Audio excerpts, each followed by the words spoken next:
Bonjour à tous, merci de regarder cette vidéo. Vous qui vous battez pour la France, pour notre avenir, pour notre prospérité, pour nos libertés, pour la vérité, adhérez aux Patriotes, la formation politique que je préside. Vous êtes les bienvenus. Nous sommes un jeune mouvement totalement libre, totalement indépendant, plein de convictions, bourré d'amour de la France. On a besoin de vous. On n'a pas un centime de l'État, on n'a pas un centime des banques, vous le savez. On a nos adhérents, nos donateurs et surtout un vrai combat au cœur pour la France et pour le peuple français, pour l'avenir. Adhérez aux Patriotes, le lien pour nous rejoindre se trouve en description sous cette vidéo, également en commentaire épinglé. Ne tardez plus, j'ai besoin de vous, on a tous besoin de vous, et vous avez besoin qu'on se batte tous ensemble. Merci. Ce fut comme un séisme, un moment enfin de vérité dans cette commission d'enquête parlementaire de l'Assemblée nationale sur la gestion du coronavirus qui avait si mal commencé. On s'y ennuyait, rien n'était dit. Les députés étaient extrêmement mous, ne posaient pas les bonnes questions. Le premier auditionné, c'était le directeur général de la Santé, M. Salomon. Il avait un discours lénifiant, il n'avait rien à dire, il ne voulait rien dire. Et voilà que le 24 juin a été auditionné pendant plus de 3 heures, retransmis à la télévision sur toutes les chaînes en direct, le professeur Didier Raoult de l'IHU de Marseille. Et il a dit plein de vérités. Et il a imposé les vrais débats. Et il a relevé le niveau. Il a montré qu'il était vraiment au-dessus du lot. On va revenir sur tout ça. Il a effectivement secoué les débats, réveillé l'intérêt pour cette commission d'enquête parlementaire dont tout le monde avait même oublié l'existence, alors que le sujet est absolument crucial, fondamental. C'est vrai qu'il s'est montré pendant toute cette audition extrêmement précis, sans langue de bois, ne défendant aucun intérêt particulier, contrairement aux autres qu'on sent comme marchant sur des œufs en permanence. Non, lui n'avait rien à défendre si ce n'est la vérité. Et il a gardé son rôle de médecin, de professeur. Alors d'emblée, dès les premières minutes, il a obligé cette commission d'enquête parlementaire, qui ne voulait surtout pas y aller, à aller sur le sujet le plus crucial de cette crise du coronavirus, c'est-à-dire les conflits d'intérêts avec les laboratoires pharmaceutiques. Il leur a mis le nez dedans, il les a obligés et il a sensibilisé le pays comme jamais sur cette question. Et en cela, c'est une première victoire absolument tonitruante, un véritable séisme, comme je le disais. Ainsi, il a suggéré à la commission d'enquête parlementaire concrètement de se pencher sur cette question des conflits d'intérêts, et notamment il a cité le nom d'un laboratoire américain, Gilead, et de son médicament vedette qu'il a essayé de refourguer pendant toute cette crise du Covid-19, le Remdesivir. Il a parlé de, je cite, de stratégie d'influence des laboratoires, de jeux purement boursiers sur des milliards de dollars, et il a cité même des noms de médecins faisant partie du conseil scientifique chargé de conseiller sur cette crise Emmanuel Macron et le gouvernement. Notamment, il a relevé l'obsession dès le début de la crise à traiter avec le Remdesivir, le médicament de Gilead, d'un médecin, Yazdan Pava, qui fait partie du conseil scientifique. Et il a ajouté ceci, les malades, je cite, les malades ont été transformés en objets d'essai thérapeutiques. Au contraire, les médicaments qui ne rapportent rien, à commencer par l'hydroxychloroquine qui est génériqué depuis très longtemps, n'intéressaient pas, évidemment. Ils étaient même l'ennemi à battre. Il a eu cette phrase. « Je ne comprends pas que l'on puisse interdire une molécule, l'hydroxychloroquine, qui a été prescrite l'an dernier tant de fois. » Et en effet, souvenez-vous, depuis le 15 janvier 2020, sur décision de Mme Buzyn, l'hydroxychloroquine n'est plus en vente libre dans les pharmacies, alors que c'était le cas depuis des dizaines d'années. Il a ajouté 50% des médecins du monde utilisent l'hydroxychloroquine et l'azithromycine qui fondent son protocole. Il a prouvé qu'il avait mis lui-même les pieds dans le plat en allant sur ce sujet puisqu'il a été l'objet de menaces. Et il l'a rappelé. Je le cite précisément. « Je vous recommande de faire une véritable enquête sur Gilead. J'ai porté plainte et j'ai fini par découvrir qu'il s'agissait de la personne qui avait reçu le plus d'argent de Gilead depuis 6 ans. » Il faisait référence à ceci. « Quand j'ai commencé à parler pour la première fois de la chloroquine, il y a quelqu'un qui m'a menacé à plusieurs reprises de manière anonyme. Ensuite, il a fait cette enquête, cette plainte, et ils ont découvert que c'était la personne qui avait reçu le plus d'argent de la part de Gilead depuis 6 ans. C'est ce qu'il a dit mot pour mot hier dans cette commission d'enquête parlementaire. C'est le sujet crucial, j'y reviendrai. Et là, vraiment, c'est une première bataille. Je vais vous expliquer pourquoi, qui a été gagnée. Il a parlé aussi des tests. Et il a dit ceci. Je n'étais pas d'accord avec l'idée de ne pas généraliser les tests. On ne peut pas étudier une maladie nouvelle si on ne teste pas, a-t-il ajouté. Et là, il a dit cette vérité. L'idée qu'on ne pouvait pas faire les tests n'était pas vraie. C'est-à-dire, il a démonté le mensonge du gouvernement sur cette affaire-là. De toute façon, il l'a prouvé grandeur nature, puisque dès le mois de janvier, son IHU à Marseille réalisait des tests, jusqu'à réaliser un tiers des tests qui ont été faits au total en France. Il a parlé aussi de l'organisation en France, de notre réponse face aux épidémies, qui lui semble totalement dépassée. Il a fait référence notamment souvent à ce qui se faisait en Extrême-Orient, suite à un voyage de travail qu'il avait fait notamment en Chine en 2005. Et il a eu cette phrase, la manière dont ça s'est organisé en France est totalement archaïque.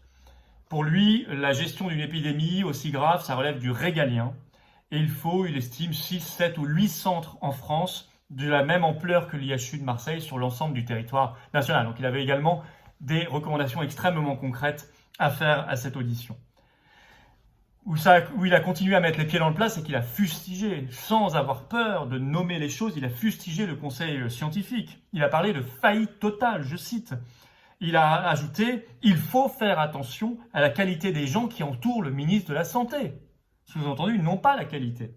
Et il ajoute que dans ce conseil scientifique qu'il a quitté très vite, il a cette phrase « J'étais un ovni, un extraterrestre ». Il a eu cette phrase « Il n'y a aucun de ceux qui connaissent les coronavirus dans ce conseil scientifique ».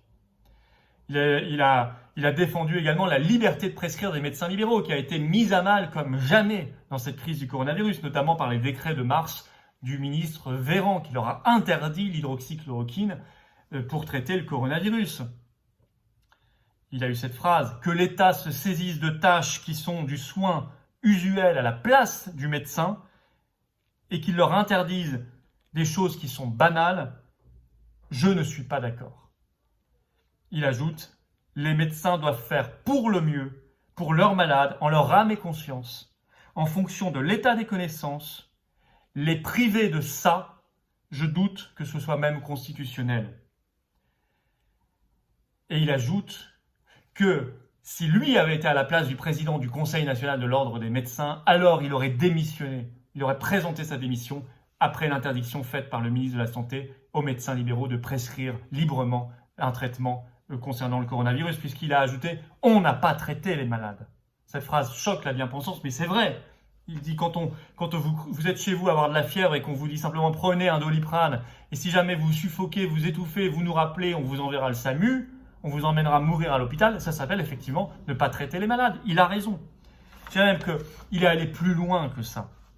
Il a donné de la hauteur dans cette audition, comme aucun autre auditionné ne l'a fait, évidemment. Il a donné une belle conception humaniste de la science et de la médecine. Il a donné une belle image de sociétés africaines ou indiennes sur leur rapport beaucoup plus sain et naturel à la médecine. Et il a fait en parallèle, en miroir, une analyse lucide et implacable, triste, de ce que sont devenues nos sociétés occidentales, rongées par les conflits d'intérêts et par le poids de l'industrie pharmaceutique, de la corruption et de tout le reste. Il était en ce sens vraiment au-dessus du lot. Donc il a par ce biais-là aussi réveillé la commission d'enquête et les débats dans notre pays. Alors à partir de là, puisqu'il a fait preuve de courage et de liberté, il a vraiment joué le jeu d'une commission d'enquête où on est censé dire sous serment toute la vérité, dans le sens de l'intérêt général, c'est ce qu'il a fait, il n'avait rien à défendre, et certainement pas son cas particulier, puisqu'il va se prendre maintenant beaucoup de coups. Évidemment, ça a commencé. Puisqu'il a fait preuve de courage et de liberté, qu'il a parlé des conflits d'intérêts, qu'il a cité des noms, de laboratoires, etc., il va être la cible, encore plus la cible numéro 1, l'ennemi public à abattre. Et ça a commencé. Dans les minutes qui ont suivi la fin de la retransmission de l'audition, après 20h15 environ, sur les chaînes d'information en continu, toutes sans exception, il a été tabassé, démoli sur les plateaux de télévision comme jamais. Et ça continuait le lendemain.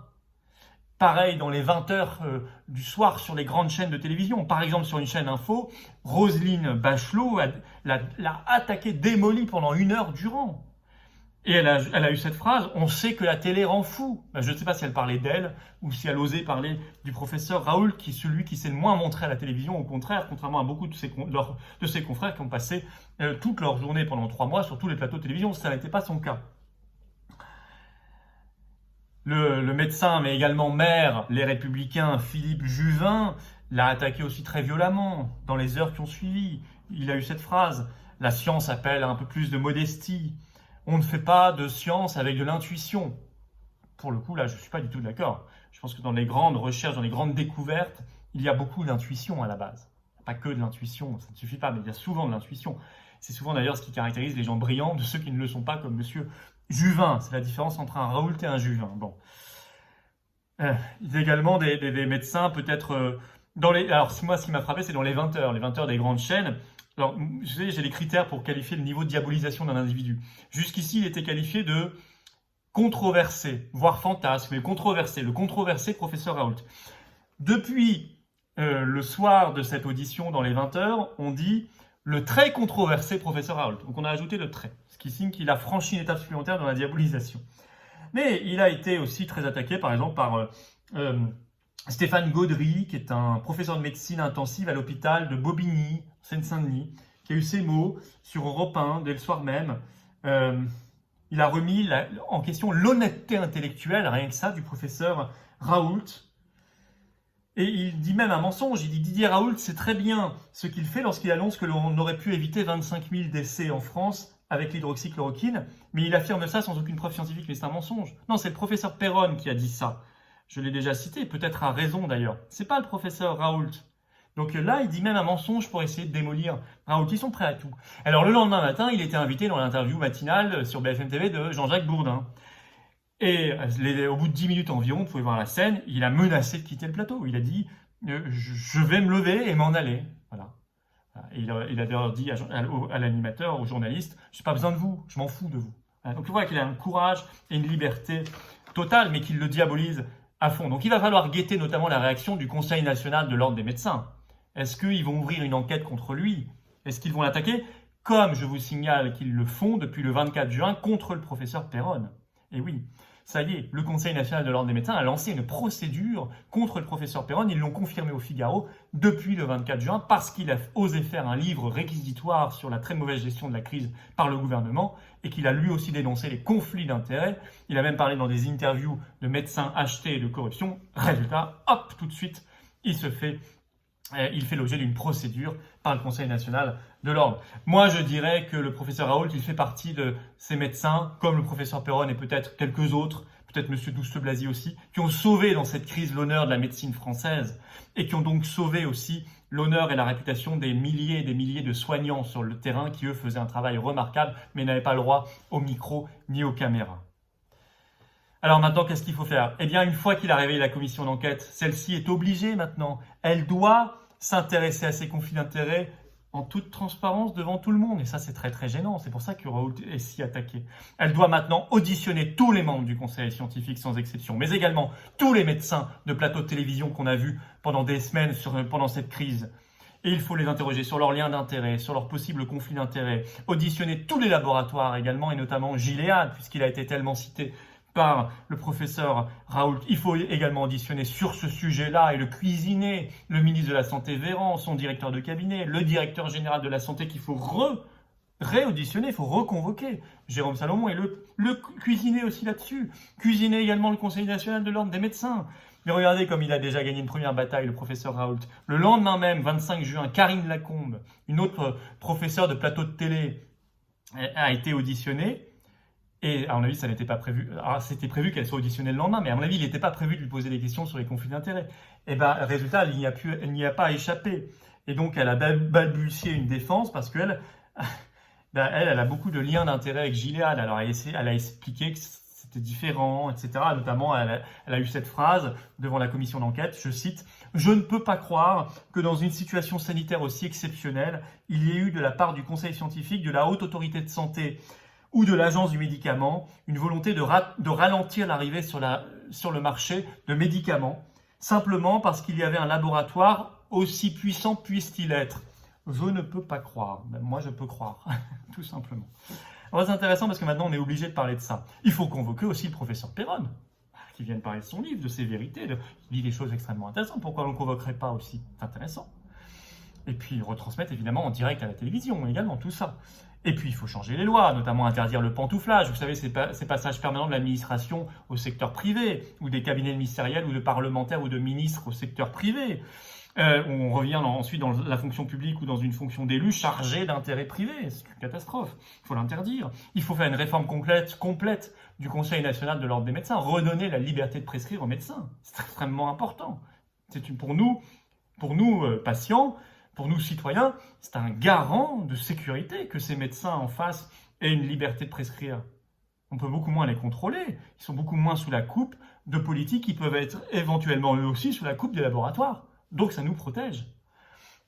Et puis il faut remettre la main sur la souveraineté médicale, la souveraineté sanitaire, l'industrie pharmaceutique et la recherche médicale. Il faut remettre la main publique, la main du peuple, la main de la souveraineté, faire une filière publique de médicaments, ne pas laisser ça à des entreprises qui sont juste là pour faire des milliards d'euros de dividendes en bourse. C'est pas possible. Voilà. C'est bien que Péronne et Raoult aient mis les pieds dans le plat sur ce sujet-là parce que ça renverse complètement le cours de cette commission d'enquête. Alors on va être extrêmement vigilant et quel que soit le devenir de cette commission d'enquête, il ne faut pas non plus trop en attendre, mais en tout cas le débat maintenant il est dans toutes les têtes et ça c'est déjà une énorme victoire. Si vous êtes d'accord avec ces principes, alors je vous le redis, adhérez aux Patriotes. Le lien pour nous rejoindre, il est en commentaire épinglé et également en description sous cette vidéo. N'attendez plus, ne soyez surtout pas seuls dans ce combat pour la France et pour des principes absolument magnifiques. Merci beaucoup, vive la France.